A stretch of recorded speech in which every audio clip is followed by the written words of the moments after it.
Warm greetings and welcome to today's edition of the African Leadership Group, the Nigerian Leadership Series. My name is Itwa Igodalo, and I'm happy to be here with you today. And we're looking at a very, very critical subject, especially in Africa. And possibly welcome to today's edition of especially in Africa and possibly in Nigeria, the issue of corruption, and the cost thereof. You know, a lot of people do not know what corruption really is, what it costs, what it involves, and what a lot of us are losing by having corruption in different spheres of life. Corruption in government, corruption in private life, corruption even in the church, corruption in our various homes and families. And we just thought that we should look at this so that people are aware, people are sensitized, and we can channel people towards this non-corrupt environment, the challenge of corruption, and make sure that people get the benefits of the available resources in a well-apportioned manner in society. Joining me to present today, as usual, will be Pastor Sonny Enebi. I do believe he's on the call, and also Jumoke Akintelo, my two vice presidents at this point in time. And we have a very, very erudite gentleman, Dr. Bolaji Akinyemi, the BOT chairman of Project Victory, the Call Initiative, and PVC Niger. He did a lot of campaign for PVC registration and all that prior to the elections. He's a farmer by training and practice, and his leadership evolved from his days at NIFES, where he served as prayer secretary at the Lagos Polytechnic Ikorodu, now the Lagos State University of Technology. As a teacher of God's word with an apostolic mandate to set an order, he's a man with uncommon dissectional grace and prophetic touch in Bible interpretation. He is well sought for, accounting for several awards and doctorate honors, most recently being the Doctor of Letters from Glowing Light Technological College, GlowTech, in recognition of his literary grace and his nation-shaping ideas. He's President, Voice of His Word Ministries, a man of many productive parts, and he also serves as CEO, Master Builder Communications. Let me stop there. It's a longish CV, but I think Dr. Akinyemi can say a bit more about himself if he so desires. But let me welcome him very, very warmly to the Nigerian Leadership Series program for today. Doctor, you are welcome. Thank you for your friendship, and thank you for all your efforts in nation building. How are things going? We thank God. Thank you so much, my big brother in the faith and big brother otherwise. The otherwise will be behind the camera so that I won't have to bring the yam as soon as possible.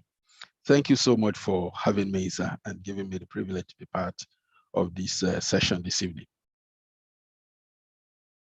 Thank you. I have introduced you as a doctor of letters, as a farmer by training and practice, and also as a man of God. I'm not sure many people know you as a farmer. How come you're a farmer? What do you plant? And how is farming these days? Well, basically, I read agriculture at the Polytechnic and left to start up a farm. It was while on the farm that the call of God came. And one way or the other, we have maintained that culture over time. So like Abraham, I think it's in the blood. Okay, so do you still run a farm, full or part-time, or you've left farming completely? Of course, part-time, not completely. Okay, what do you grow on this farm? Basically, I'm into animal production, poultry, backyard kind of arrangement for now, sir. Yeah, I'm very interested because I'm sure you probably don't realize that I'm the son of farmers. My mother was a farmer also. When she retired from this, in fact, while she was in the civil service, she had an active poultry. And when she retired from the civil service, she focused on her poultry and built it up to almost 10,000 birds at a certain time. That's big. Yeah, at a certain time on 2 locations, one at the back of our house, and then the other on the farm that she had in a place they now call Olomi. And part of our routine growing up was to wake up on Saturdays and head in my mother's 404 station wagon to the farm to help the farmers plant corn and yam and cassava, harvest corn, roast it on the farm, and then the poultry also started. So, and then my father too had a big farm in Edo State and did a bit of hunting there as well. So I have this tendency for farming. So that's why I'm so excited to know that you're a farmer. Well, I think that that's one of the culture that we're losing as a nation. Growing up, quite a number of families were involved in one level of farming or the other, whether small scale or big scale or backyard scale, you know. But these days, nobody wants to, labor that hard, and everybody is looking for the soft life. And we have challenges with food production and related issues. Yeah, we do, don't we? I wish Nigeria, for instance, could stop importation of anything edible or consumable and have us guided to grow what we eat and eat what we grow. It will save us tons in foreign exchange. I think maybe we should look at that from the point of a corrupted culture, because the corruption is in different phases. Because if our culture is not corrupted, how do you relate the size of Nigeria with our inability to feed our population? And when a nation as small as the modern Israel is able to feed ourselves and still export quite a chunk of food, I think it's an area where we need to encourage every Nigerian, one way or the other, to get it started. Yeah, it's very important. Many issues to deal with in Nigeria, and I'm praying that we can get direction in that area. How would you define corruption? Because we're speaking today on the cost of corruption. How would you define on a broad basis, paintbrush, what is corruption? Because you'll be surprised that quite a lot of people do not even know what corruption really is. I think basically when we're talking about definition, quite a number of Nigerians may not know the intellectual definition of corruption. But experientially, there's no way you will be a Nigerian and say you don't know or you've not been touched by corruption one way or the other. So while we are, looking at the intellectual content of the word corruption, we also should be mindful of the experiential and bring to bear the balance. Now, corruption basically simply means dishonesty, fraudulent conduct by those who are in power. And so one way or the other, it touches everyone. But typically it has to do with, bribery and all that are related to it. But for us as a people, corruption is that pothole at the middle of a highway causing accident. How do we get the pothole to be there? For example, we have had 5 administration, over the construction of Lagos-Ibadan Expressway. 5 administration. We have had the administration that initiated the road. We have had other administration. After that, we have had the immediate past administration spent 8 years and the road is still under construction. And now we have the 5th administration in place. Now, these are basic issues. These are issues we really need to look at. And I was particularly excited when I got the topic of discussion being cost of corruption, because I know that you are one of the finest accountants in the country, and I know that I will be bringing you to task, even on the set, not just beyond discussing corruption. What are the institutional things that we can do with those of you who are professional, with the professional bodies in the country, to be able to quantify? Because if we do not quantify what we're losing to corruption, we may necessarily not be angry at taking the bull by the horn and doing something about it. The loss to corruption is very, very huge, beyond the loss of life to corruption, which should be unforgivable. We still talk about materials, resources of money, and of person. So I think by and large, nobody in Nigeria can say he doesn't know the meaning of corruption. We may not know the definition, but we are touched by corruption one way or the other.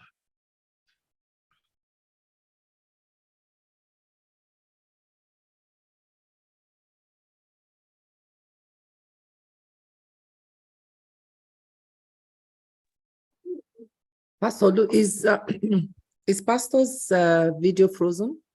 I think so. I'll get it sorted now. Okay. Thank you, Dr. Akinyemi. And I particularly like the way we're starting off in terms of the cost of corruption. What really is the cost of corruption to a developing nation or a populous nation like Nigeria? If you could just take us through that, I would like us to really start that conversation. And you also mentioned corruption by the leaders, but I want us to dig deeper into that, because the cost of corruption is not only just the leaders. If you can expatiate on that while we're waiting for Mr. President to rejoin the conversation. Thank you. Thank you very much. I think when you're talking about cost, there's no way you talk about cost and not talk about figures, but basically I will leave that to, the professionals in that field to be able to come up with the figures. But looking at corruption, I don't want to just look at corruption from the perspective of leadership and the perspective of followers. We have to look at it in context of our society. What is the cost of corruption of an illiterate driver to the Nigerian road, to the passengers who are inside the bus, and of course to other road users? We had a situation where a driver drove a staff bus belonging to government and drove them right in front of a moving train when he saw the train coming. What is the quality of education that this driver had, before that situation? We have persons who are literate in the bus. Some of them died, some of them survived. So when we are looking at the cost of corruption, we're not just looking at it from the point of figures and all of that, even on things that we ought to have put in place as a nation, basic as education. I was somewhere around the Keja, and a truck was moving, and the electric cable was hanging low, and the boy Hop decided to use his hand, to pack the electric cable, and you can guess what the scene became. Now, I couldn't fathom that somebody in this age will not know that that thing is dead hanging over its head. Now, that is the cost of corruption, because we have failed over time to give education to people who needs them. And presently now we are increasing the cost of education to a society where education is the greatest need of our population.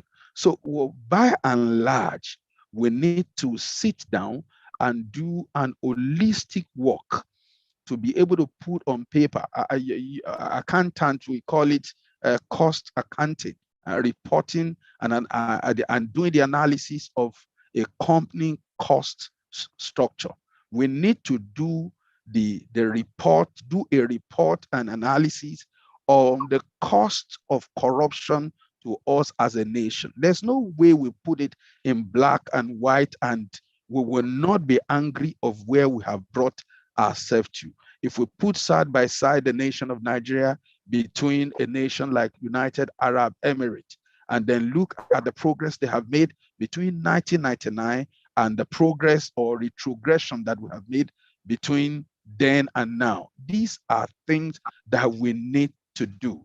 It will help our government, it will help the people, it will help every one of us to know that we cannot continue like this. Yes. Thank you. Mr. President is back in now. All right, thank you very much. I was actually listening to a lot of that conversation. The boy hanging from the bus and holding the wire. Did the wire electrocute him, or you didn't complete it, or what happened? Of course, it was electrocuted. Oh no, and endanger the rest of the bus. No, it was a truck, this lorry load truck. Oh. So he left alone. Oh no, oh, what a pity. That's real ignorance out there. Yes, sir. So what's the history? Has Nigeria always been corrupt, or is it something we came and met and found, or is there a history of corruption over the years and so on and so forth? What is your thinking? Well, I think every human society has always been corrupt one way or the other. It's just that at one point or in the course of our history, we let down our guard and we allow corruption to take the better part of us. As it is now, corruption is institutionalized, and it's difficult for us to continue this way. We have to stand up and give corruption the biggest fight that we can give to. If we remember one of the statement made by the immediate past president that I will never forget is the fact that if we do not kill corruption, corruption will kill Nigeria. And I think corruption is dagger drawn at our soul, aiming for it.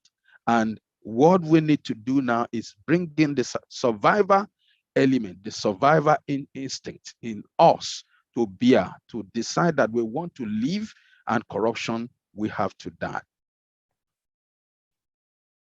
All right, thank you very much. Can you just give a broad stroke, painting a paintbrush stroke of the cost of corruption and what corruption is doing to our nation as best as you can? I know you say you're not an accountant and that you leave the figures to me, but at least you can give the narration. For example, I saw a tape, I think it was a Ghanaian, who was talking about the real cost of corruption. And he says one of the costs of corruption is brain drain, people leaving the country and going somewhere else and blah, blah, blah. So what are the areas that this thing called corruption has been costing us, and what are the outcomes that we're having, and how has it affected our development, basically the area where we are badly hit is in the area of infrastructural development, or let me say development generally. The state of our hospitals are a reflection of the level of corruption that is in the country. You hardly can get to a general hospital and get a vacant bed. Recently somebody was rushed to the hospital. The hospital were willing to admit him, and then they transfer him from the general hospital in my area to the general hospital in Ikeja because there was no bed in my area. And then when they got to Ikeja, there was no bed in Ikeja. And then when he got to Ikeja referred him to Lut, and he got to Lut, and there was no bed at Lut. And then he has to be admitted inside the car, treated inside the car. It was a very horrible sight. Now, these are the ripples effect of corruption. Then we talk about the state of our school and the quality of education that we're giving to our children. We get to interact with people who are product of the university system in Nigeria, and some of them will make statements, and you will wonder if they were true primary school, not to talk of secondary school, and then you're talking about university education. These are the results of corruption. You want to talk about the state of Nigerian road. You can't travel you hardly can travel a 20-kilometer stretch anywhere in this country without noticing a pothole. And some of them are no longer potholes. They're actually road gullies. And these are result of corruption. Then you go into the employment system, where you hardly get to hear that the government is announcing employment, and yet people are getting into the system. The question is, how are they getting in? At what point were those positions advertised for filling? So these altogether has affected the quality of leadership that we're chalking out. And you also will agree with me that even our leaders are not spared. And then this is beginning to snowball into an embarrassing situation, as we see from the jam score palaver that we had recently, and that dragged on for a very lengthy time, embarrassing us as a nation. These are all, complication of corruption that we have enabled over the years. Any other issues on corruption that you want to mention before I ask my question, and then I'll turn over to Jumoke and Sonny to take you up on a few questions, and then we'll have the general open floor. Well, can we ever talk about corruption without talking about subsidy and the petroleum sector? And just look at where we are, because we failed to do what we ought to do over time. And up until now, Nigerians are still wondering, why is it that no investment has been made in refinery? But the truth of the matter is, can we excuse the volume of money that was poured into the turnaround maintenance of those refineries for years, over a decade, and then not for once did we get a liter of product from, what we have given so much to? That is one area that we cannot overlook. And if you allow me, I will say that for me, one area I'm looking forward to rating this government is in the area of its preparedness to fight corruption. We're looking forward to the appointment of the EFCC chairman and what will be the operation modus of that government, or rather that agency. I'm looking forward to the opening up of the book, of the state government, the federal government from 1999 to date. Because if we do not address the past and evaluate where we err, where we made mistake, moving forward will be a mirage. You cannot move forward if you cannot quantify the mistakes that you have made as an individual, whether as a family, as a small company, a big company. Is important. The past must be properly evaluated before you take your decision moving forward. And trying to avoid these will always leave us in the mess that we are ever struggling to come out from. Okay. I hope it's going to be possible for us to really do this and stem the cause of corruption. What, in your own opinion, do you think can be done in this country to stem the tide of corruption? What are those hard decisions or things that we need to do as a nation and as a people to fight corruption? Basically, one of the things that have enabled the system, the corruption in the system, is the type of the strange type of federal system, the federation that we are practicing. It is strange, the bedrock of our corruption, the foundation of our corruption is in the word "we the people of Nigeria," suggesting that at one time or the other we sat down to evaluate the country and take a decision on how we want to live together. But that never happened.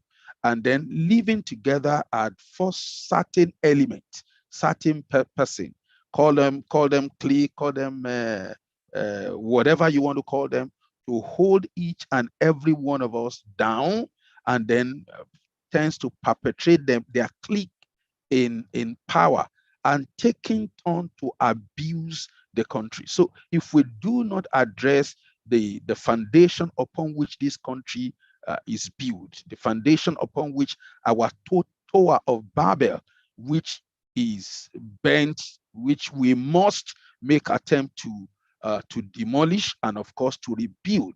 If we do not review the foundation, then we will not be able to do anything meaningful. It is critical at this point that we must restructure this country. We must visit our Article of Union vis-a-vis the Constitution of the Federal Republic of Nigeria. That is the first thing to do. Without that, any other thing we are doing is a huge and big joke.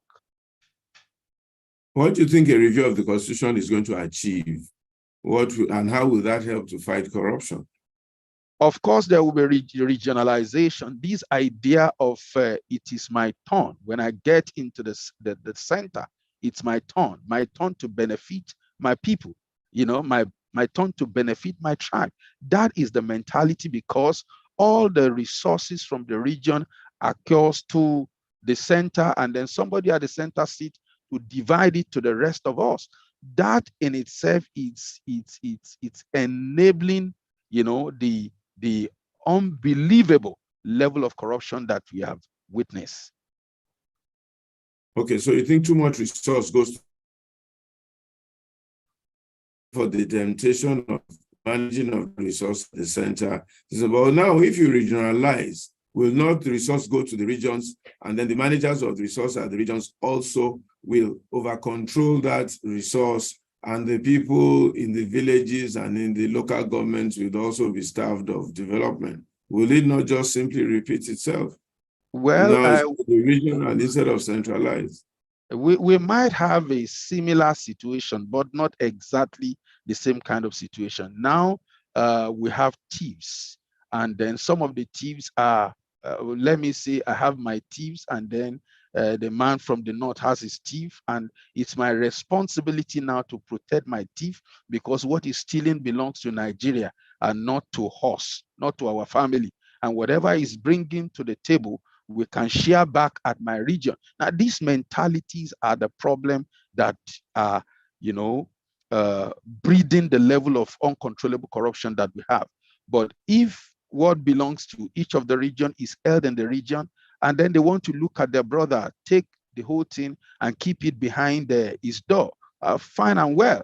But I think we need to take that step as a matter of priority. And then when we get to that level, we will now continue to fight it at that level. Okay, but I think it might be a bit deeper than that, because even in states, not to talk of regions, there's corruption to some certain extent. Governors take the resource of the states and do with it as they like in some instances, here and there, and everybody is kept quiet or whatever it is. And then again, there's also corruption even in institutions. In institutions, both private and quasi-government institutions, there's corruption. Even in the church, there is corruption here and there. How do you, so and they don't have anything to divide. It's just that some people are in control of resource. And wherever people seem to be in control of resource, they tend to control it into their own direction. What do you think about this? Absolutely in order. But the truth of the matter is, when we go the restructuring route, it will enable us travel the lane, travel from federal to state, from state to local government. Because this issue is not just about, going to your region. For example, we know that local government presently, as constituted, are at the mercy of the state government. We have to be holistic about it and free the local government as it should be in a federal system of government. If you look at the issue, the cry over state police, the question is, even if you give state police to state governor, we have seen governors who don't control the state police, but who are using the federal police to harass individuals, even to the point of death. We have it all over the place, in the course of our history. So the truth of the matter is, this corruption fight must start at the level where it is being controlled from. Corruption has a way of batting corruption. Corruption presently battered by the corruption at the federal level. Now, if we address the federal level, we can take it down to institution, and we know why the institutions are corrupt as it is, because the federal government holds so much power, and in a bid to pledge allegiance and loyalty, we have complications resulting, which we now term as corruption.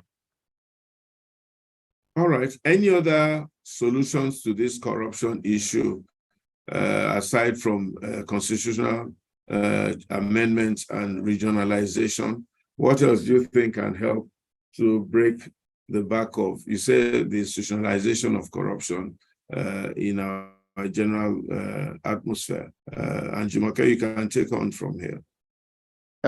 Basically, we have to look at how do we incorporate meritocracy into our democracy. And if we have meritocracy, people earning what they deserve, people getting promoted because they deserve it, people getting on job because they had the best for the job, this we institutionalize a culture of giving your best and knowing that you can hold a particular space for as long as you are the most qualified, for as long as you are giving your best. And if you stop giving your best, these are cultural values that goes with entrenching righteousness, permit me, or uprightness, or honesty in a system.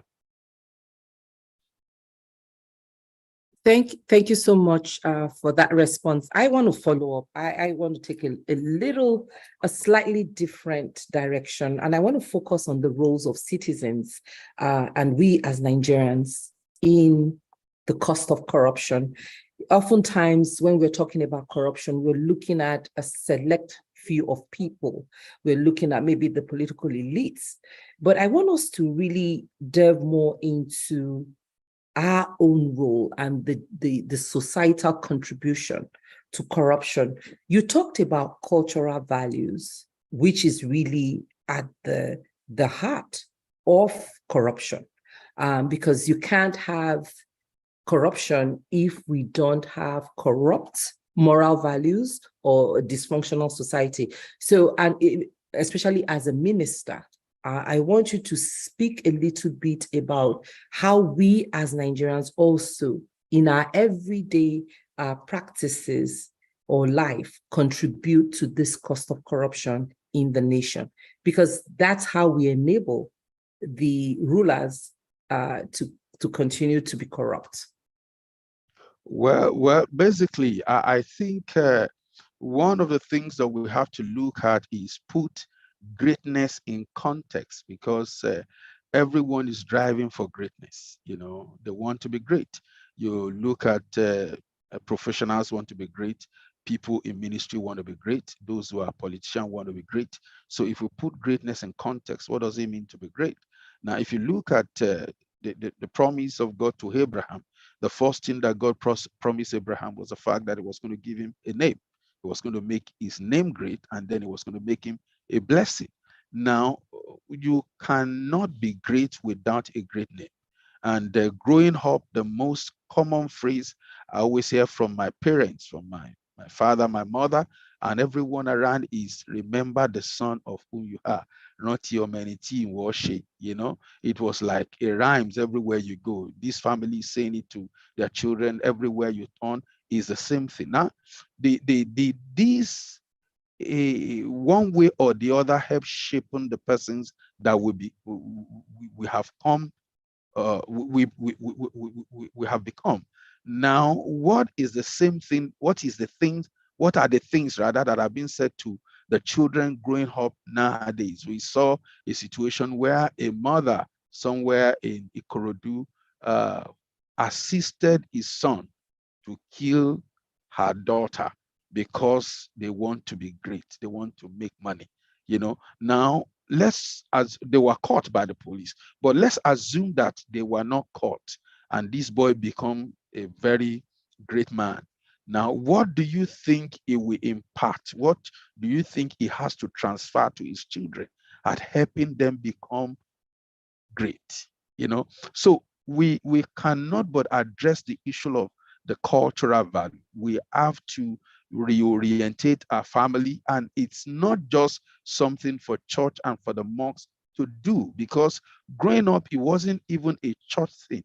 It was a cultural thing. So, and we have a society today where the culture is daily getting eroded, and the strange culture are taking the place of what we used to know as our culture and what we used to know as our value. So I believe that as government, as a people, we need to begin to sound it on the need for us to build a legacy, not a legacy of properties, but a legacy of a name, like we have some of our political leaders in the past that we revere, left with us. People like Chief Obafemi Awolowo, the sage. What he really left behind is not the property for the family, but the name for the family. So once we begin to come to terms with the fact that name is of essence, name is important, then we begin to we begin to attach little value to material things, and then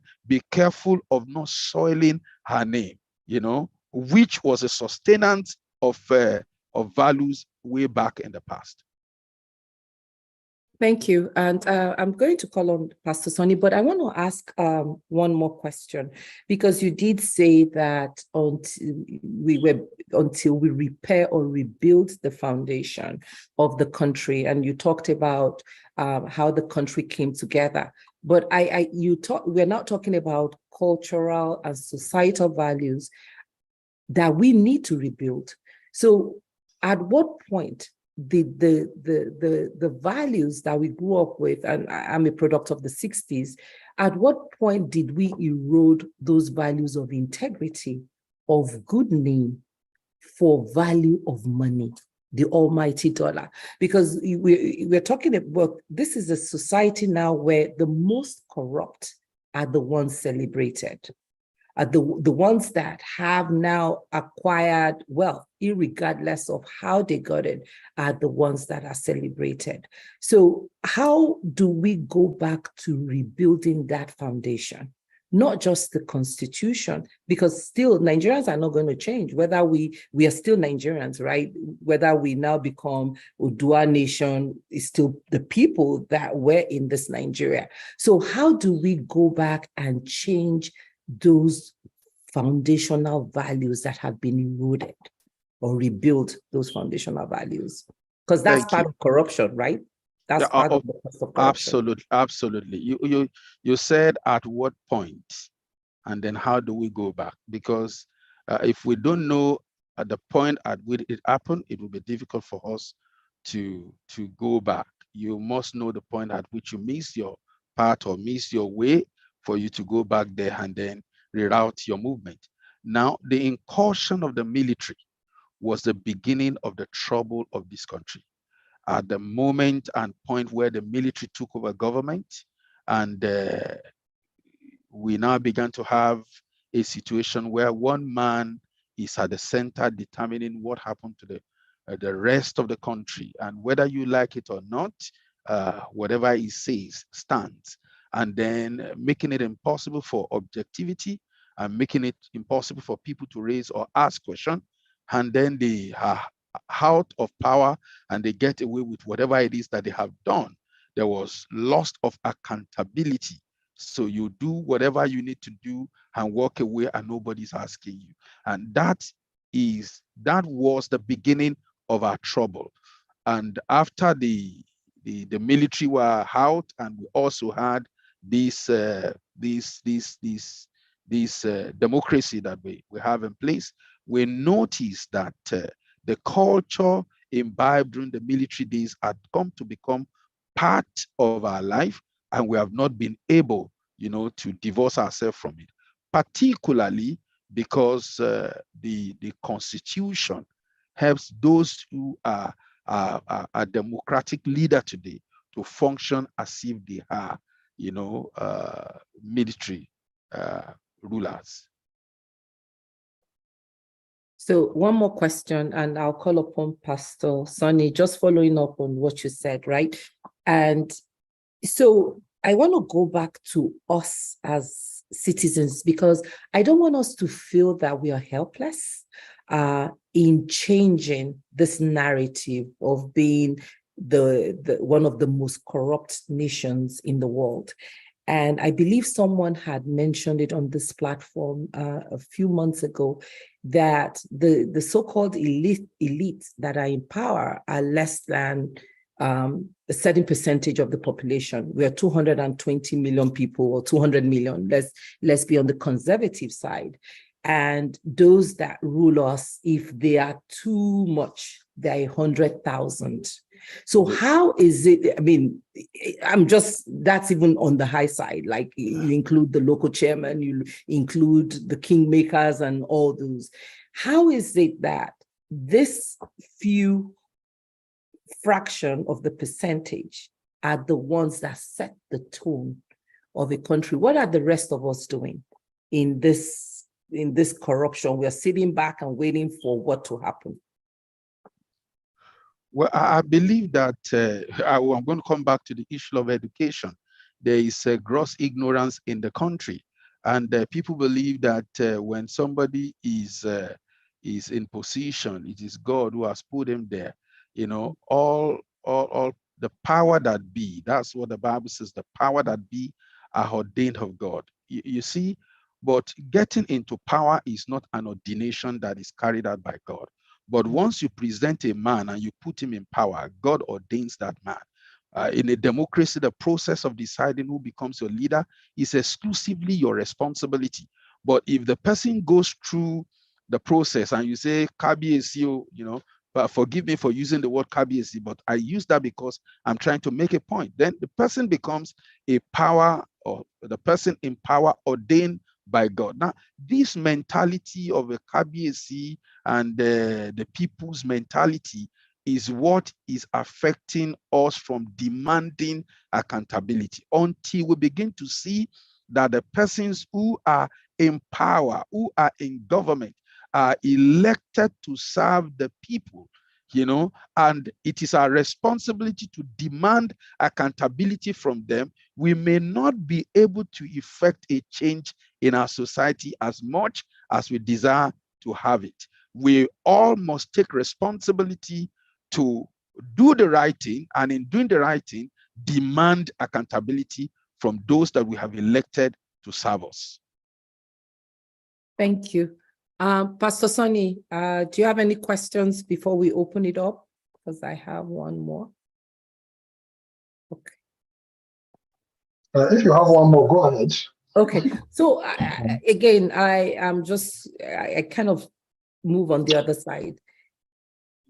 Can we talk about a little bit about other corrupt leaders that are not politicians? What is the contribution of corrupt traditional leaders? What is the contribution of corrupt religious leaders to this corruption narrative in the nation? Because we are very silent on those other factors. And we tend to, if we're looking at a holistic approach, it can't be in part. We can't reform one sector where all the other sectors remain corrupt. It's not going to work. So in taking this holistic approach, what is the cost of corruption from the traditional leaders, from community leaders, and from religious leaders? The cost of corruption from community leaders, from traditional leaders, and then from religious leaders. So we start from the community leader. The smallest unit of a community is the family. What is the cost of corruption in the family? How do what are the things we are doing to erode, the value that can sustain honesty in a family? Now, when I was growing my children and they were preparing for school, when they want to go write exam, I will tell them, please, I need to know how you perform in the exam. Examination is just a test of your ability. It will help us decide the line you need to take. Are you going to go into technical? Are you going to go into this? Are you going to, because you really don't have to be a professor. You don't have to be a doctor. You just have to be what you can be within your God-given ability. Our own responsibility as a parent is to help you achieve that. I am somebody who had never been forceful about my children, pushing them through school. I am much more interested pushing them through their line of ability, and it has worked well for me. Now, why I'm saying this is because the corruption that has to do with exam and all of that start from home. When a parent will go arrange for special center and all of that, and then you are building a life of deception. The boy or the girl doesn't merit what is brandished. And then when he gets to certain levels in life, expectation is placed on him, and he can never be able to meet up because what he has in his hand is not a reflection of the content of his personality. And so that is one area. Now, when you go back to communities, you see that the issue of the federal structure play on the small communities that we have of our villages and of this and of that. The KBAC has to be in the good book of the governor if he wants the road to their place to be tarred. And if for any reason the KBAC is not disposed to the governor in place, you'll see that there may not be development coming to that area. But if we all come to a point where we are standing for what is right, even when whoever is at the other hand will not relate with that and wants us to suffer for righteousness' sake, the way the Bible puts it, then it is okay for us to suffer for righteousness' sake. But what we have now, both in the communities and even in church, is that nobody wants to suffer for righteousness' sake. We will rather enjoy for unrighteousness' sake than suffer for righteousness' sake. And these are serious issues. It is affecting our communities, it is affecting our corporation, it is affecting our churches. So we must resolve that as for me and my house, like Joshua said, I will stand for righteousness anywhere that I find myself. I will not condone corruption. I will not be part of it. I will not fund it. I will not give myself. I will not give my support to anything that has to do with corruption. Thank you so very much. I'm going to hand over to Pastor Sonny. So we all pay a very high price for corruption. Absolutely, ma'am. So I just wanted to point, and you did, you addressed all the questions that I had in really trying to understand the root cause of this corruption, not just a sectional cause of it. Thank you, Pastor Sonny. Yeah, thank you very much, Pastor Jumoke.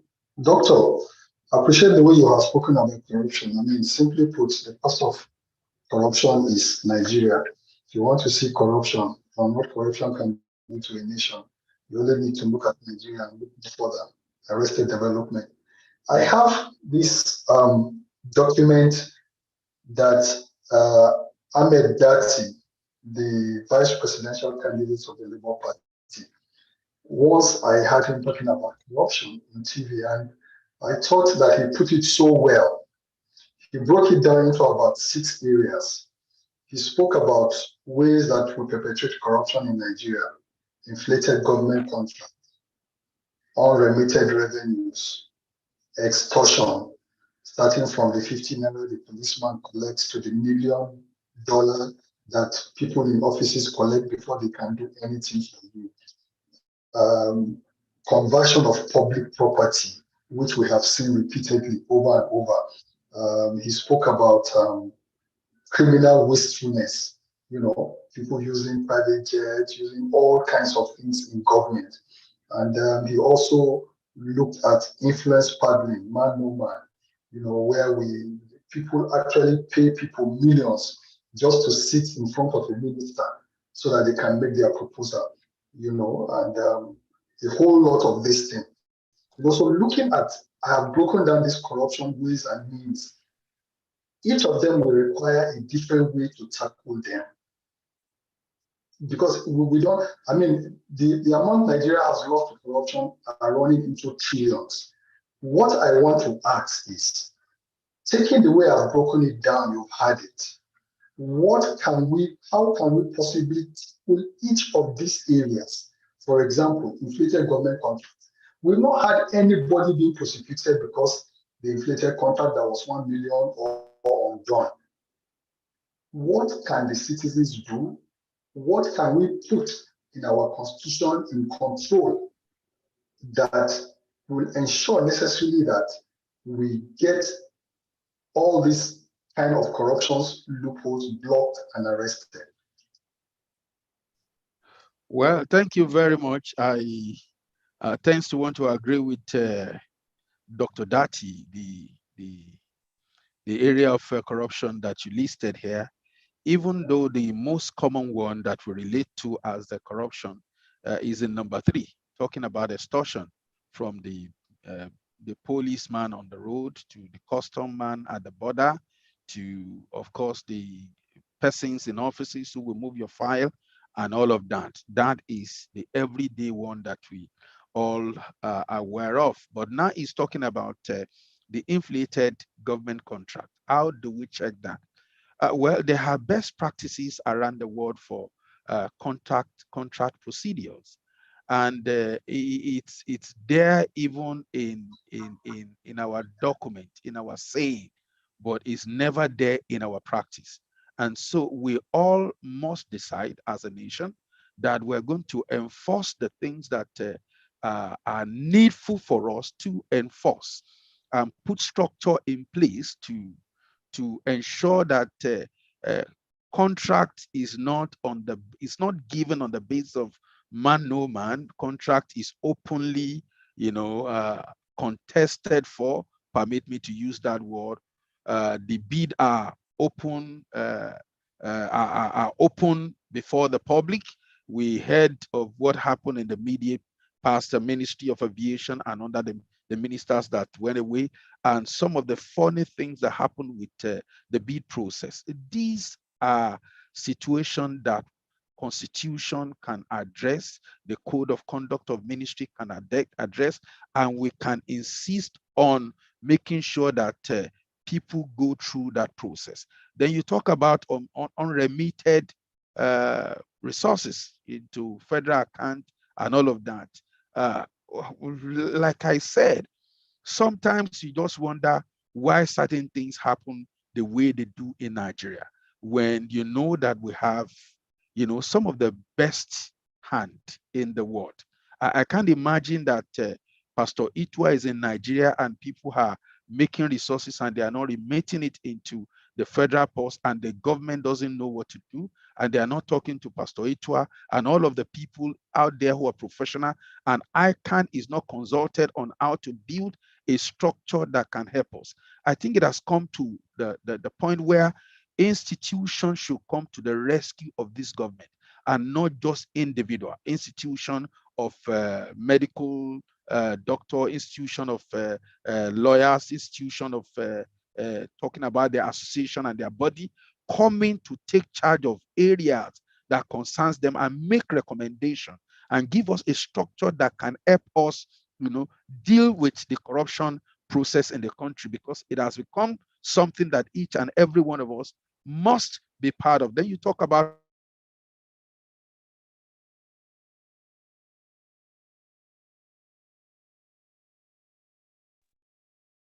Did our guest freeze, or is it my conversion of public properties, which is a normal thing. Once somebody get it become his personal property, and nobody is asking question. What are the things? What are the things that belongs to Nigeria?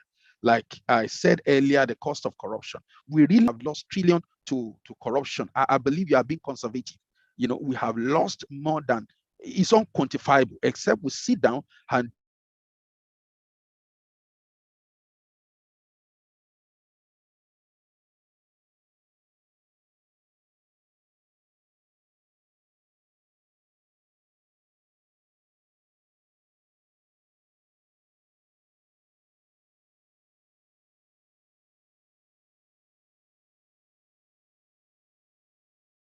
Did we lose his audio, or is it me? He's frozen. I'm trying to Okay. reach out to him. Okay, I think we, yeah. Okay. Or what? Dr. Akinyemi, you may want to turn off your video to increase your bandwidth so that we can hear you. We lost you for a minute there. I think I'm back. Yes. Can you hear me now? Yeah, yes, Okay. we can. We can hear you now. Thank you. So we talk about criminal wastefulness, and which is like a culture of being in government. The only way you can prove to your village and the people around you that you are in government is the amount of wastage that is associated with your person. And this is unfortunate. Government must be kept simple, and people in government must be humble to live a life of stewardship. And this hero kind of thing, celebrity thing attached to somebody who's called a servant is what I don't understand. We have to keep stewardship to what it is, service to the people. And then influence padding of contract sum, padding of budget has become part of our lives, and we all know what to do. These are things that can be taken care of by constitutionality. Thank you very much. Unfortunately, Pastor Sonny is in an area where his audio is not also, it's not very good. So I'll read out some of his comments, but I would like us to take the questions. There are quite a few hands up, so I'll open it up to the audience.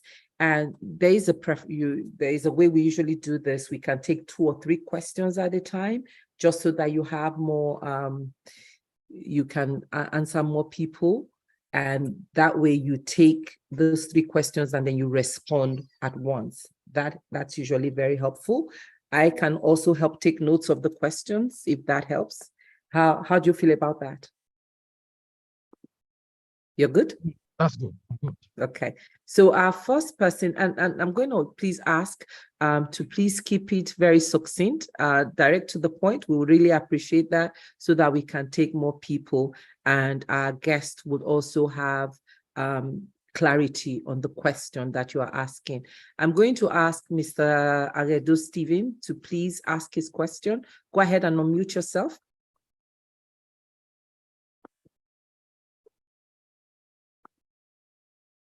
I've asked you to unmute. Please unmute yourself. Hello. Yes, we can hear you. Good evening, now. I just rush in now. First and foremost, there's no notification for this meeting. I have to copy the information via that various status. Secondly, is I met up in that phrase. So, and thirdly, Pastor Itua is not on ground. Fourthly, Dr. Akinyemi talk about the custodian of culture and tradition, which is the Obas, the way they have compromised the integrity that people bestowed on them. It is because mostly since 1990 date, since they have created our constitution in a way by local government chieftaincy, commissioner of chieftaincy, will be in the affair of choosing the next Oba. This Ifa Oracle is not being acknowledged again. The due process of having a king is not being observed again. And if you are using these channels to nominate a king, which is not, there is no transparency, there is no honesty, our kings too will be in the hem of corruption. Our kings will not be sincere to us because they are dancing to the tune of the slave master, the oppressor. So there is the only thing I can grab. I came in when there is an observation or discussion on the accountability of the kings. So thank you. I can. Thank you. Okay. So did you have a question or you just had a comment? That is a comment, it's not a question. Okay.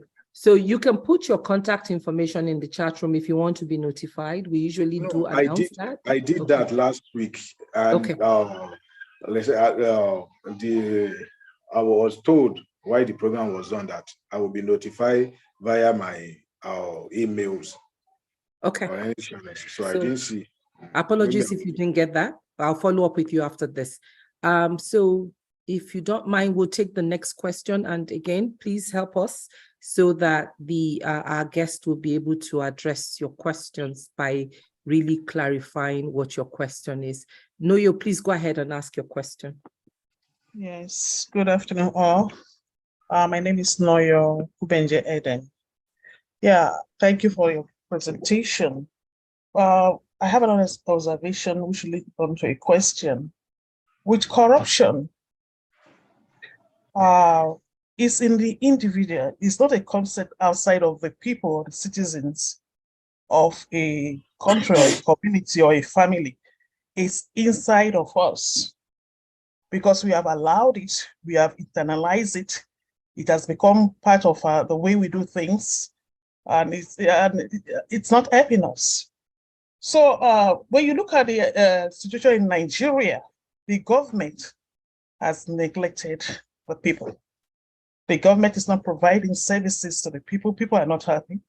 And that's why the situation is the way it is now. It's not that corruption has not been there since we are growing up, but we did not feel it. And the impact wasn't as it is today. A lot of people are very unhappy with what is happening in Nigeria. And when that is happening in any country, any community, then you see exactly what we are seeing today. It's a survival, people are in a survival mood in whatever way. Okay, they're up there, they're not doing anything. We are down here, we do our own. So it's something, and right now we are destroying them, destroying everything. So having said that, what are we going to do to make the people in leadership know the injustice, the evil that they are doing, and to know that a culture has originated from their failure to take care of the Nigerian people. What we are seeing is a country of people who are very annoyed. They are not happy at all. So whatever they get, they grab. That's what is happening. And we are taking it out to other countries, and we are getting into trouble where they are rejecting us, sending us back home. So something needs to be done. Thank you. Thank you for that. So we're going to take the third, Simon. That will be your first set. Go ahead, Simon. Please unmute yourself. Dr. Simon Nan. My name is Professor Simeon Nna. I'm a professor of corporate leadership. It is Dr. Bolaji Akinyemi that invited me to this. And this is my first time that you rightly pointed out. I want to take off from a quotation from the scriptures. If the foundation be destroyed, what will the righteous do? I made a comment and somebody responded when Dr. Akinyemi talked about the Constitution. And I said one of the major problems we have in this country is the Constitution. The Constitution is a fraud. You cannot put 2-3 people in a room and ask them to prepare a document, and you'll come out and say, we, the people of Nigeria, who are the we? Somebody is saying Constitution is always updated. Yes, we agree. But when you have a foundational problem, and the people that are supposed to correct it are the people that enjoy from it, how will they correct it? You saw the 2014 issue, which should have been documented. But because the guys at the National Assembly know that once those things come in, some of them are going to use some of the logic that's coming to them. That's why they cannot see the light of day. That's one. The second issue, so I want your comment on that. The second issue is, I think everything boils down on leadership. I'll give you a typical example. Ask Singapore. When Lee Kuan Yew came on board, And he gave a directive. If you have stolen, you have 6 months to return what you have stolen, or you'll be executed. And they thought he was kidding. After 6 months, he took up one of his brothers refused, or relations rather, refused to return, and he got him executed. And people say, this is serious. Everybody lined up. The ones that still had, that couldn't run away, had to surrender what they had. Go to that country today. You might call it a Muslim state, but my pastor went to that place and he said, he came down from the aircraft, they took his loads, and he gave them some tips. And they said, no, they don't accept it, they did their job. He went to the hotel, after eating, he dropped a tip. And the manager called him, did you read our receipt? He said, yes, I did. He said, no, you didn't. I'm really sorry to, I'm sorry to interject. I sincerely apologize. Could you please round up with your question, if that's okay? We have quite a few hands up. So if you don't mind just rounding up. Thank you. Appreciate. Okay. All right. I'll round up. What I'm saying in effect is that it's all about the right person in leadership. It's all about the people. Once the leader gets it right, the people will follow. Look at the Ajokuta issue. I want comments on that. And the NNPC issue. If we had the refineries working today, we won't be where we are today. So the cost of corruption is poverty, abject poverty. Thank you very much, sir, for those insightful contributions. Dr. Adeyemi, do you want to respond to those three? Because they were mostly comments that the first three speakers presented. Thank you, Dr. Akinyemi and not Adeyemi. Well, I think apologies. You're welcome. I think Agedo Stephen added to the thought by saying he who pays the piper dictate the tone, and that is what is the problem with the authorship and the emergence of persons on the stool of their forefathers. It is no longer their forefathers determining who sits on the throne. It is whoever is the commissioner of chieftaincy affairs. And these are areas we should look at in the review of the Constitution. Then the second person also just made a comment, which is about corruption as the component content of our persons as individual. And we will do well to do our best to shun corruption so that we can be better. And he also mentioned the fact that culture of corruption actually has originated from our leaders. And so this will bring to bear the need for us to call on our leaders to show good example and influence so that we can start building a new culture of honesty. And then Simeon, like you said, also just added value to the discussion. I think we can go on with the question and answer. Thank you. So I'm going to call upon Yunusa. Please go ahead and ask your question. And then we have Joseph and then Cornel Bello Badile also. So please go ahead, I believe, I'm not sure if it's Yunusa, it's Mr. Yunusa. Okay, thank you very much for the opportunity. Mine is more of comments. It's a privilege that Dr. Akinyemi, I'm opportune to listen to him, and it's very succinct and straightforward. Well, with regard to corruption in Nigeria, unfortunately, I'm going to make comments, and like I said before, I want to try to make it as snappy as possible. Corruption will continue to thrive in Nigeria as long as there's poverty.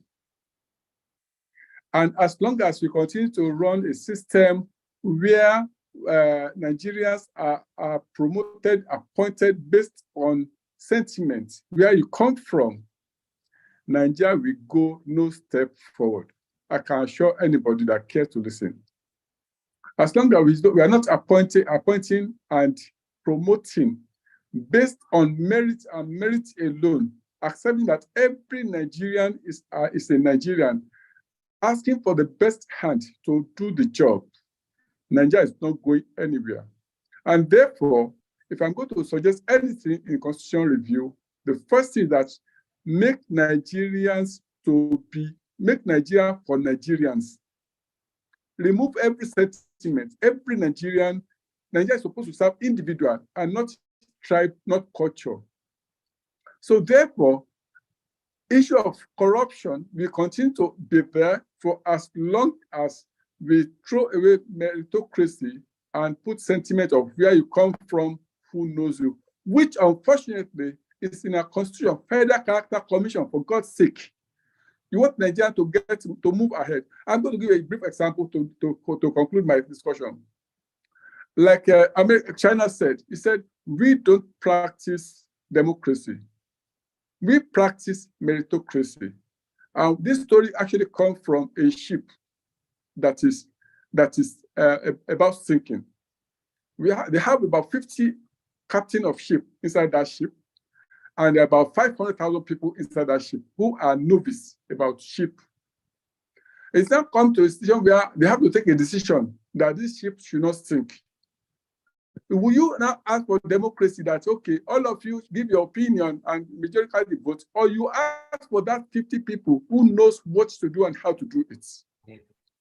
And this is why Nigerians may continue to sink for as long as we throw away merit and we put our decisions, promotion, appointments based on where you come from. Thank you very much. Thank you very much, sir. Appreciate that. May I have Mr. Joseph, please? Those will be good evening.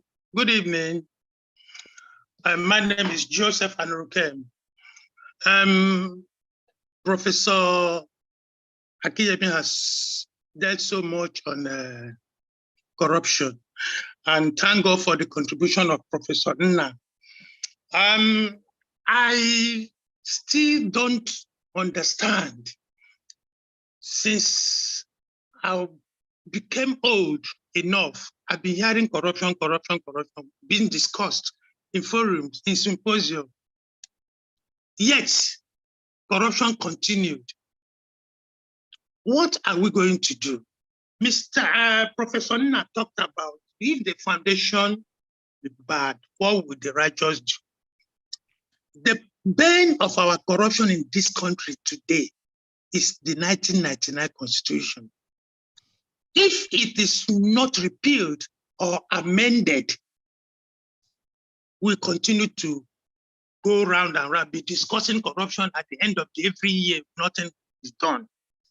Corruption, our Constitution has given right to people who are not qualified to be in the position.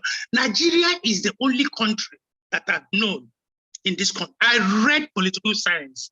I have never seen or heard any country who employs people as citizens in their federal institution based on federal character.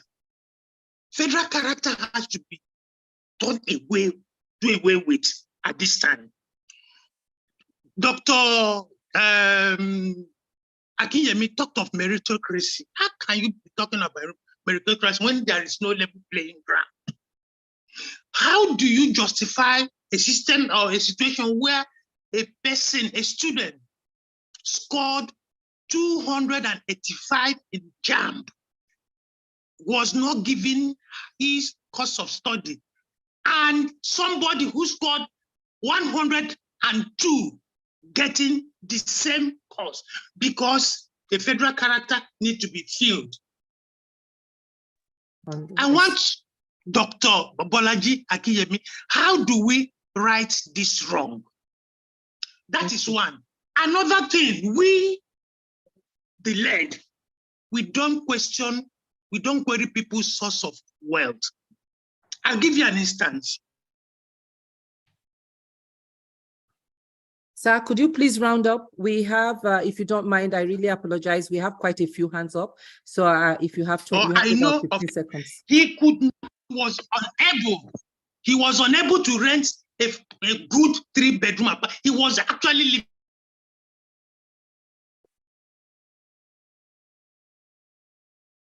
Mr. Joseph, we've lost your audio, so we are going to move on to the next. In a big office. This guy was half of the street where he was living. And Mr. Joseph, the people are clapping.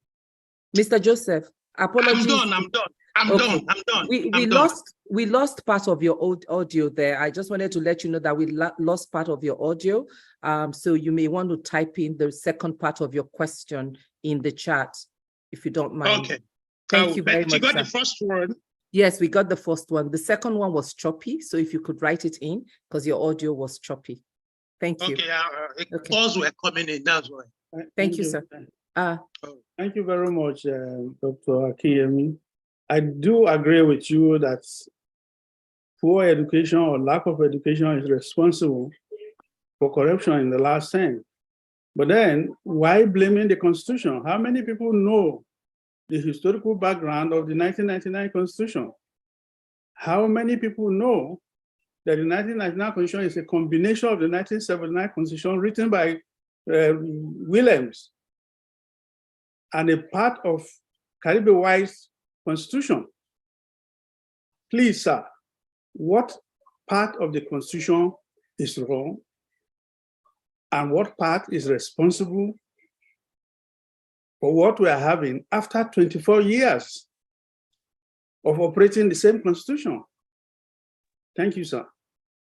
Thank you, sir. So over to you, Dr. Akinyemi. Well, thank you very much. I appreciate that. I think Joseph answered his question by calling for the need to repeal or amend the 1999 Constitution. So I believe that's the way to go. But talking about this last question, wanting to know which part of the Constitution is right and which part of the Constitution is wrong. I think the spirit of the Constitution is the issue. That same Constitution, if we have sat down together and arrive at it as the way we want to live together, I don't think there should be an issue. When you go into a marriage relationship, before the priest, the vow is taken. The husband knows what the commitments are, the bride knows what the commitments are, the bridegroom also know, and then at the end of the day, they sign the dotted line and then they seal their agreement. In our case as a nation, these things were put together for us, by those who wanted the country to go in a certain way and for them to hold the nation down in their peculiar way. And that is what we have seen over time. And for as long as we keep that as our article of union, we will always have this aggression, this rancor, this quarreling, because nobody can come out and say it is a part of the decision for us to live the way we are living, and that in itself is a problem. No matter how lofty it is, the first spirit of a constitution is agreement. People coming together to agree to say this is the way we want to live together. That agreement element is not there in our national life, and it's enough a room for chaos and all of the things that we are experiencing. I want to join well-meaning Nigerians across that one critical decision we must take now is sit to decide on how we want to live together and document it, and then let it have the spirit of we, the people of Nigeria. Let it be an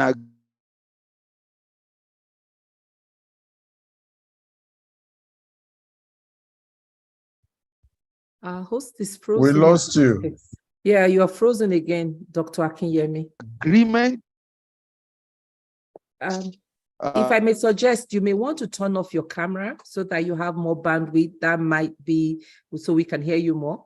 Dr. Akinyemi. But not the South.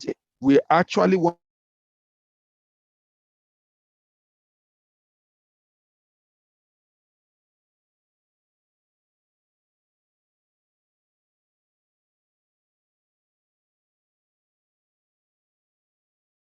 He's frozen. We are trying to reach out to him. Yeah. And then maybe when you reach out to him, can you please tell him maybe he should turn off his camera so that Noted. he has more bandwidth. Okay, we'll do that.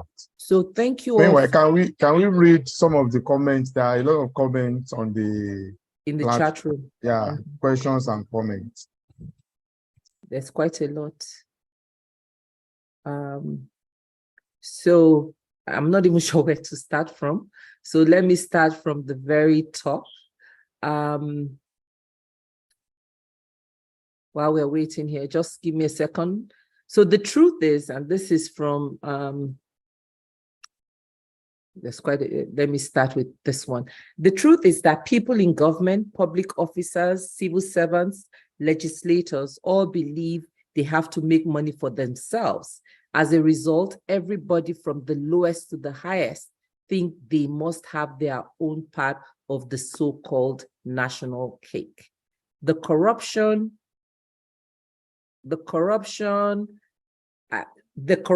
I would rather call it stealing and dishonesty, is now endemic. I see no cure. And the traditional rulers must have their own share too. What means of income do they have? The second comment, we must call corruption what it is, not any fancy name. Not any fancy name. Sorry, I'm scrolling. Do not call it smartness or sharpness, call it corruption, period. Calling it a fancy name makes it look like a cool fad, which is tolerable. We must kindly mention the name of the people. Oh, this is from the first one I read was from Chief Tolu Igodalo. The second one is from Mrs. Helen Asian. We must also never give absolute power to leaders. There must be checks and balances. Okay, then the next comment, there must be checks and balances.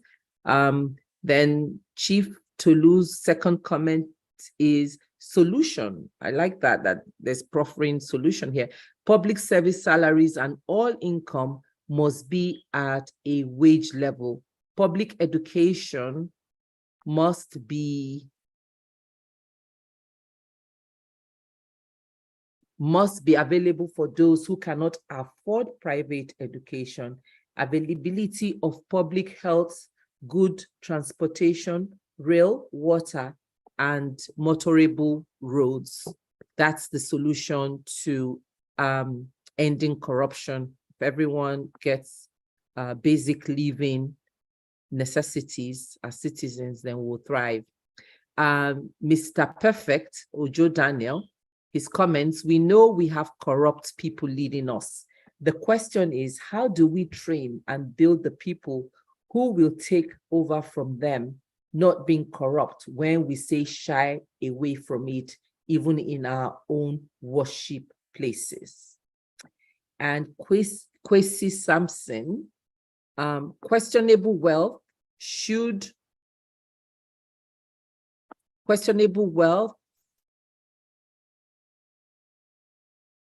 be seriously addressed.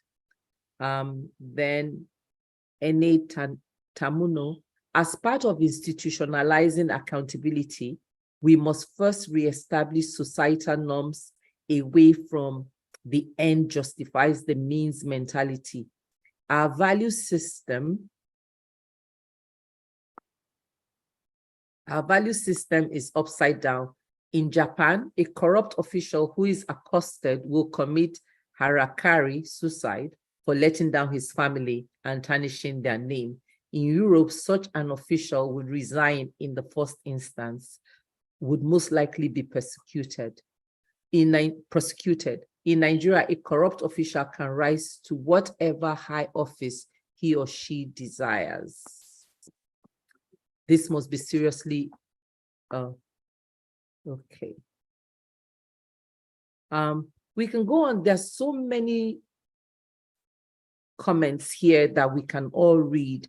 And I think part of the conversation here is we shouldn't just see corruption as just a section of the, or just a sector It's all around. And what is our role and our responsibility in this change, in changing the narrative? We've seen it work in other nations, where the citizens, it becomes the citizens' mandate. And I kind of like that we as Nigerians, we must take back our mandate. It's our country. We can change the narrative and dictate how we want this country to run. It's run before, it's run very well before. And someone did say that, yes, there was corruption, but it was minimal and there was accountability. So it starts with us as individuals taking responsibility for it. And I think Dr. Akinyemi is back in. Is back. Okay, good. Thank you. So the last hand we're going to take is Mr. Jonathan Sunday Akuns, so that we can also give our guest time. We have about a few hands up. So I'll take Dr. Akifa Kunda, and then, I think he dropped, maybe Otumba. If we can have Otumba Udubemi. Please go ahead, sir, with your question. Otumba, please go ahead with your question. Otumba, Hello, JK. it's not really, good evening, all maintaining the existing protocol. It's not really a question. It's just a comment and clarification. By virtue, one, it is true that we have problem with our constitution, no doubt about that, because as of today, we have over 120 clauses that is skewed to people in the north. And also, it's also in constitution that in that constitution, we have Islam Sharia law being mentioned about 12 times without any references to any other religion. And secondly, we've had problem of competition because we don't have value system. Indonesia was in a worse position than we are. They only adopted 3 clauses: meritocracy, pragmatism, and honesty. And because they're visionary about it, that is the reason why today Indonesia has turned to be a developed nation. What I see in our own case is that because of the impunity, because of lack of consequence action, because of the fact that we don't run by value, what values do we have? The only value that we have is impunity and corruption. Those are the 2 things. Because at the end of the day, it is through lack of this value system that our leader don't have a focus. Prior to this time around, we've been complaining about bad leader. And we said that's the reason why we don't have good governance. But as of today now, we have terrible citizens. And when you have terrible citizens, it will inform the quality of leadership. And that also will affect the quality of governance. And also the concept of entitlement mentality. Everybody shout of marginalization. Because the general concept is that Nigeria belongs to no one. Incidentally, anybody that comes in there now uses 2 instruments, which is ethnic bigotism and religious bigotism. You will find out that this is an instrument that have played for over time, and that instrument is still up today. And because most of the positions are traditionalized, the politician, the hegemonic political leadership, what they have done now is this: they've used these 2 instruments, which is electricity and religious bigotism, to keep people in perpetual captivity and also to impoverish people. And this issue is still lingers on now. As of today, there are a lot of people juggling for position. The people who serve with the former president don't want to go. The governors who have finished their term don't want to go. The senators who lost their seat don't want to go. And also there are people who believe that they work for the present president. They don't want to go. How many positions do we have? So I think the question is this: we need to have a paradigm shift. We need to be vision. We need to have a definite vision. Look at what we do. Vision 2020 has gone to 2030. 2030 is now going to 2063. So I want to submit that yes, we have skilled approach in constitution. The conclusion is defrauded. You can imagine they spent 10 billion naira to be able to look at them. As up to today, there's no sign of the constitution. I just want to submit that, one, Nigeria, do we ask the question? Do we have the right question? We don't ask the right question. How can we get the right answer? Look at how the impunity in NNPC. Look at how the impunity at the state level and at the local government level. As I speak to you now, there's 2 trillion they're going to dispute across length and breadth, and the states are run down. Out of 36 states we have in Nigeria, only 4 is viable. That 4 is viable because the general internal revenue, they themselves too, they are reckless with the kind of recurrent expenditure. I want to believe that we should ask the right question to get the right answer, and also we should show concern from local government level to state and also to federal. That's the only way, because local has about 20%, federal state has about 24%, and the federal have 56. We know at the federal level they are supposed to do tertiary intervention, but what we have seen over the past is that tertiary intervention is substituted for primary intervention in the north, and you can imagine the entire north is in state of comatose, and whereas the humongous wealth that is going that did not show, and they are also creating a question of instability. And there are Thank 2 you things so you cannot much, do. sir. Corruption has led to this cultural and religious war. Thank you very much. Thank you, sir. And thank you for, I know you're very passionate about this. I can hear it. And I'm sure it's issues we'll be addressing. I'm going to call on Dr. Akin Fakbunda, and then please pray for Nigeria media. Please go ahead and change your name so that we can call you. And then we have Mr. Simple question. Okay. Simple question. We're in agreement about our problems. How do we and get results? The political class, they're in their own world. They are deaf to what we are saying. We are just grumbling and grumbling and grumbling. How do we bridge the divide? How do we attract their attention? That's my question. Thank you very much, sir. Appreciate you keeping it very short. Pray for Nigeria media. Please go ahead and change your name. We have a couple more hands that we'll take, and we would begin to close.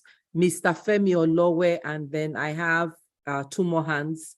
So please go ahead, Mr. Femi Olowe. Please keep it very brief. Really appreciate that. Okay, so good evening, everyone. Thank you for this opportunity. I could see that people are hungry, so it's not just being passionate about it. People are hungry when the topic corruption is being treated. Okay, my questions are just 2. Number 1 is looking at the current set of politicians that we have in the country, seeing what is happening in oil sector and all other sectors. Does our professor, Dr. Bolaji Akinyemi, does he believe that this current set of politicians will have or can have the willpower to fight corruption? That is one.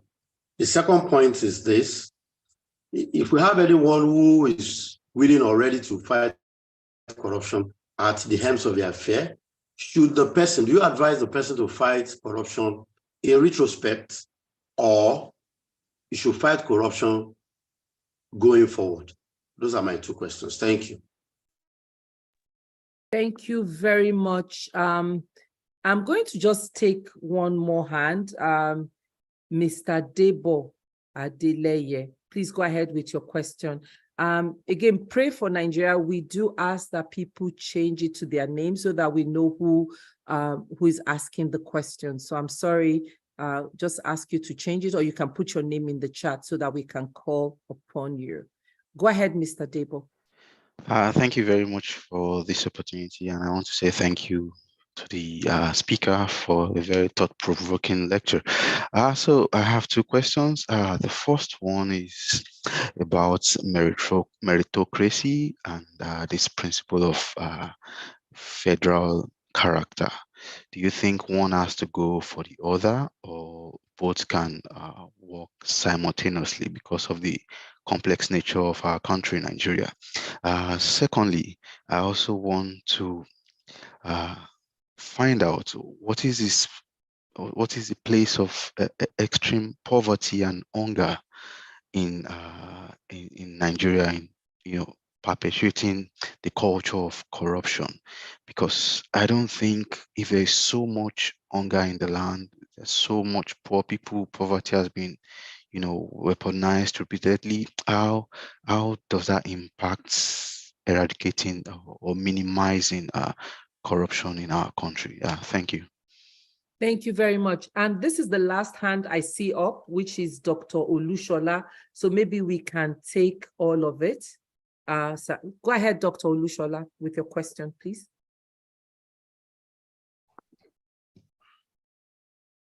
Dr. Olushola.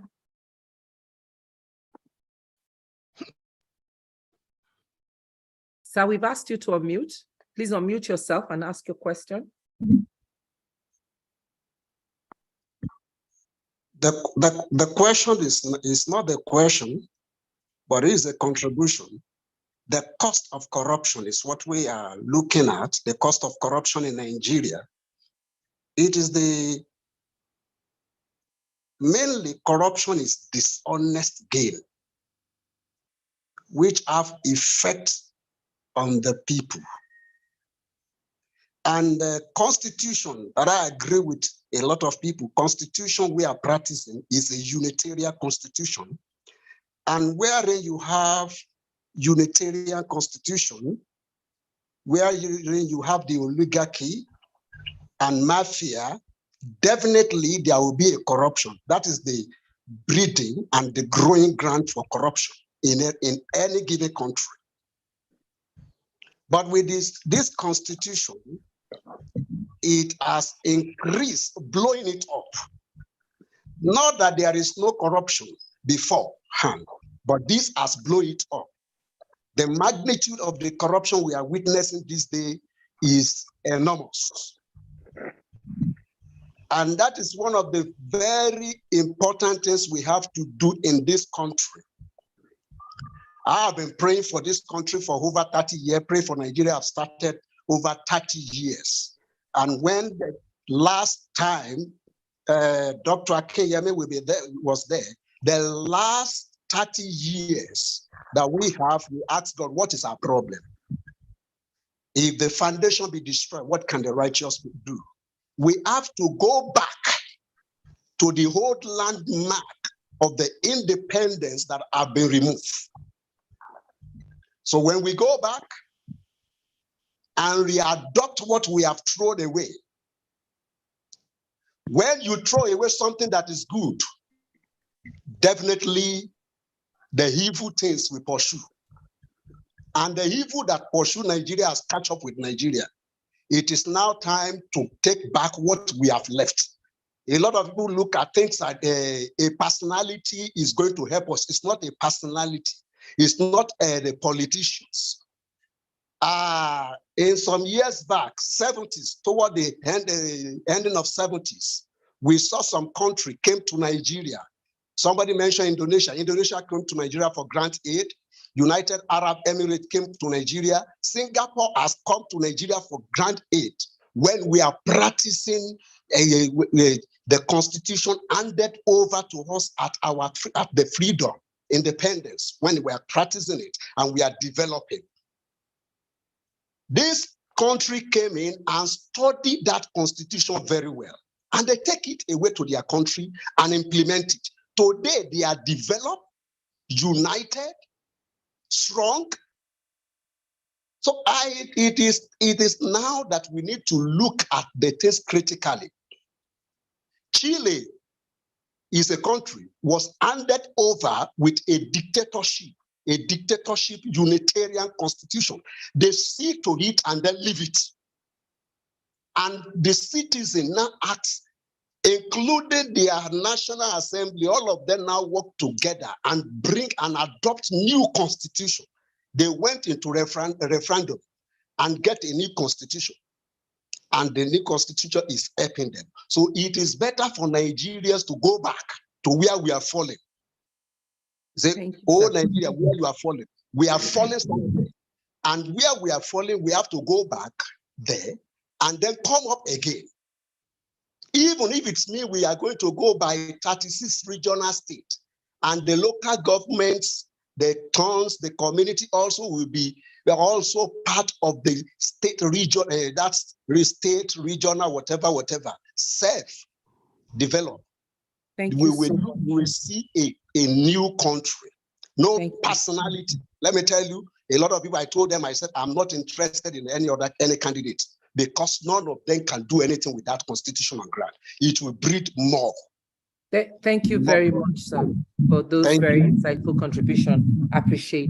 So, Dr. Akinyemi, thank you. You have all these comments. If you can take all of them, those were all the hands that were up. And if you could address those, and then with your closing remark. And then we have a few announcements here from ALG and also comments from Pastor Sonny Enebi, the first VP, that I would be sharing with all of us. So please go ahead, sir, with your response and your closing remarks.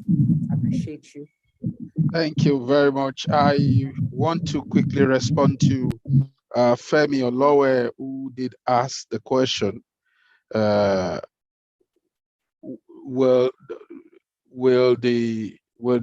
is there a willpower on the part of those who are political leader at this present moment to fight corruption? All we need to do is look at the antecedent of the persons who are leaders presently. Where are they coming from and where they are?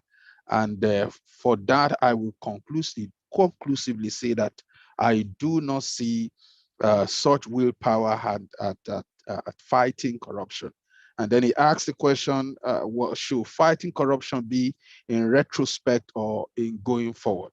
I know that the political leaders today, if they have to adopt one of the options that Femi Olowe put before us, they will opt for going forward. But we know that it's a folly for you to say you want to go forward when you have not addressed your past, critically. The problem we have is more of where we're coming from, and except we address it. So I will suggest that we fight corruption in retrospect to possibly appreciate where we are now and then determine where we want to go. And then we can now begin to fight corruption also going forward.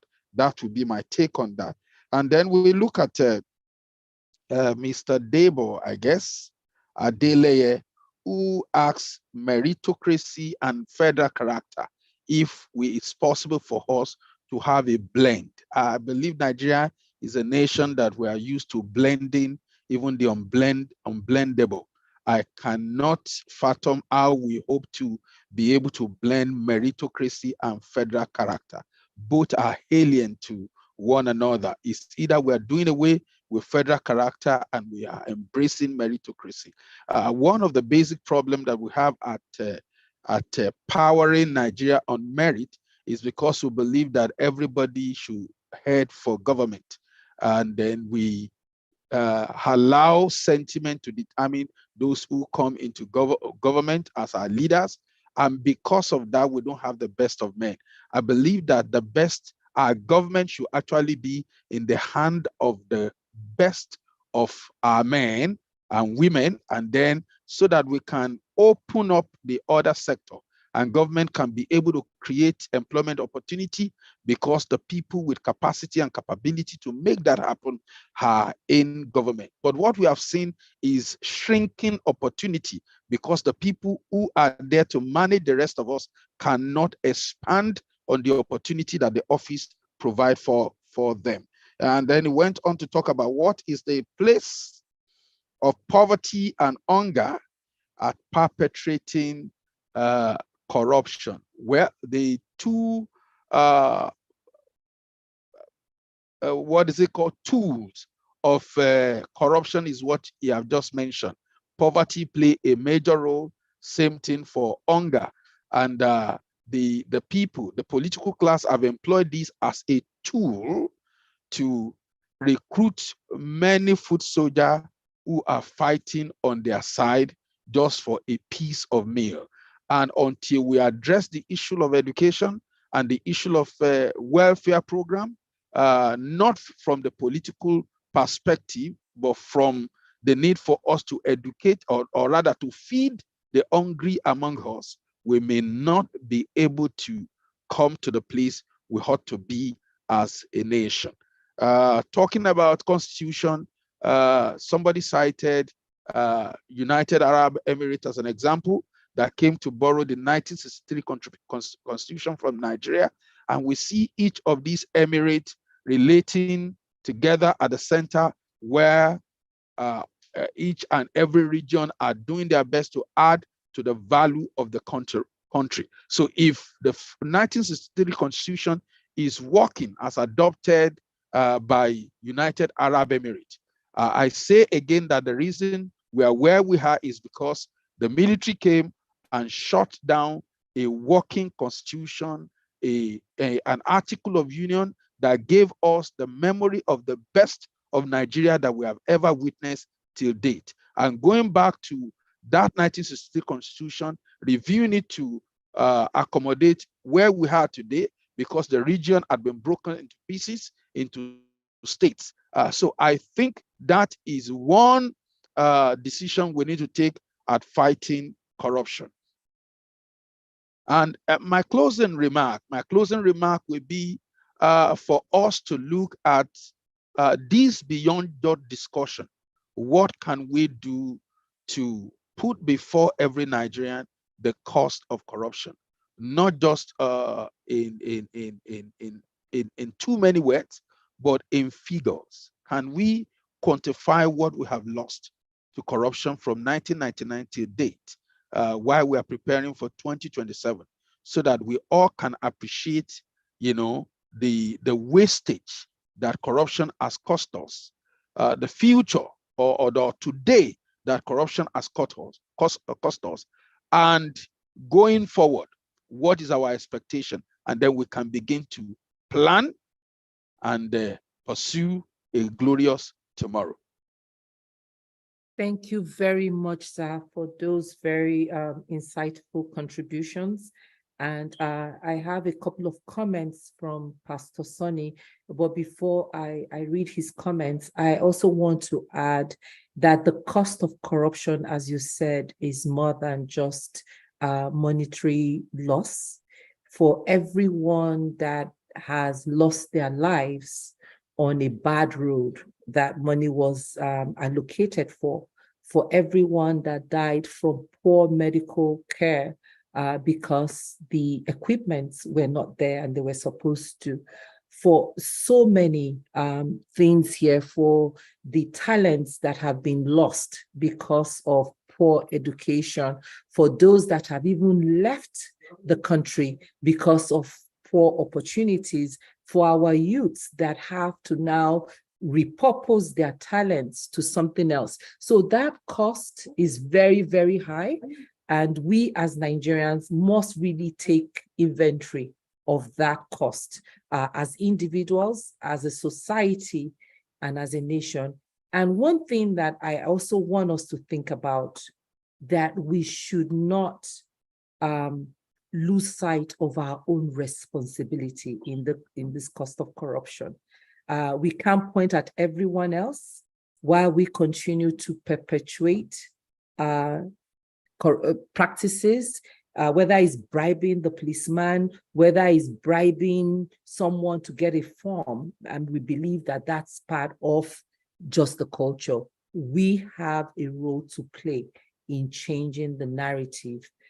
That's my contribution. And then I'm going to read Pastor Sonny's comments and then bring up Mr. President with any of his. So he's proffering action items to fight corruptions, like tangible things that we can do to fight corruptions. One, bill on inflated contracts. How do we ensure that there is a bill passed that kind of holds perpetrators accountable or prevents the inflation of contracts? Two, the use of technology to fight corruption and then lead by example. The fourth, stop use of cash for all government transactions. That is one way to stop corruption.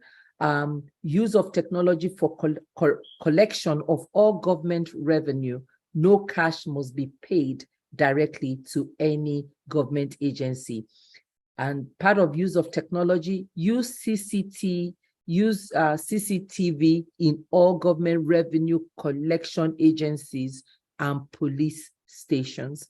And then the last point, also a bill, let's advocate for a bill to appoint independent auditors for all MDA and agencies and states to audit them yearly and publish it before the next budget can be released to them. So that's my senior VP's contribution to this. I will bring up Mr. President to give the closing remark, and we have some announcements. We would just like you to stick with us 5 more minutes. We know we are really spent on time. So over to you, Mr. President. Thank you so much, Dr. Akinyemi. Really appreciate this, and I'm going to go back and listen to it because there are a few nuggets there that I also want to really build on. Pleasure mine. Thank you so much, ma'am. Okay. I think I'll go back and listen to it too. Okay, because I was picking up bits and pieces and here and there. And I want to thank you, my brother, for being here, for speaking your mind and speaking out. I want to thank all those who asked questions. A lot of those questions were quite passionate. A lot of people were speaking their heart and all that and all that. And at the time, it was a challenge trying to moderate. But I think we did a decent job of being practical and truthful about what we're going through. And we do hope that somehow or the other, we will be able to find a solution to corruption. No nation can really make progress if you don't tackle corruption, because it leads to misallocation of resources and the wrong emphasis on the wrong things. And it celebrates a mediocrity and sycophancy rather than hard work and diligence and consistency. And then it leads to a lot of social problems in that people just don't have what they need when they need it, and so on and so forth. And that's the real pain. So I'm hoping that we will be able to tackle it and dissuade people from it. It won't happen overnight, but with consistency, with a determination, with sincerity, I'm sure bit by bit, it will begin to help. You know, any nation that has really thrived, the US in this 17th, 18th, and 19th century, they had to fight corruption head on. The UK, the same thing. Germany, I believe the same thing. Singapore, definitely, they had to tackle it and make sure the place was corruption-free. I think the Chinese are still going through their battles. Some parts are, some parts are not. And the Indians the same. But the more we can get a righteous nation, the more the nation will be exalted. Thank you very much, Doctor. We're really, really appreciative of what you've done today. Jumoke, thank you. Pastor Sonny, thank you very, very much. Let me thank those in the back office, Faye, Olu. Thank you so much, and all the other members of our governing board, and our great audience who are always here encouraging us and keeping us going every day. Marcella, it's always great to see you. One day, I hope you come to Nigeria.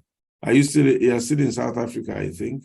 And of course, Bambo, I always see you here and there. Yes. Hello, everyone. I'm still in South Africa. I'll be here for one more month. And yes, I have been invited to Nigeria and Ghana, but I would like to come to Nigeria first. Okay, you can do both at the same time. There's just 1 hour between them. So you can do 3 days here, 2 days there. And you'll be just, yeah. Oh, we'll plan it. Thank you. Okay, all right. Thank you so much. Thank everyone for coming. Deji Hastrop. I hope this is my Deji Hastrop. Long time no see. God bless you. Adiola, thank you. Mrs. Abiono Ojomo, thank you. God bless you.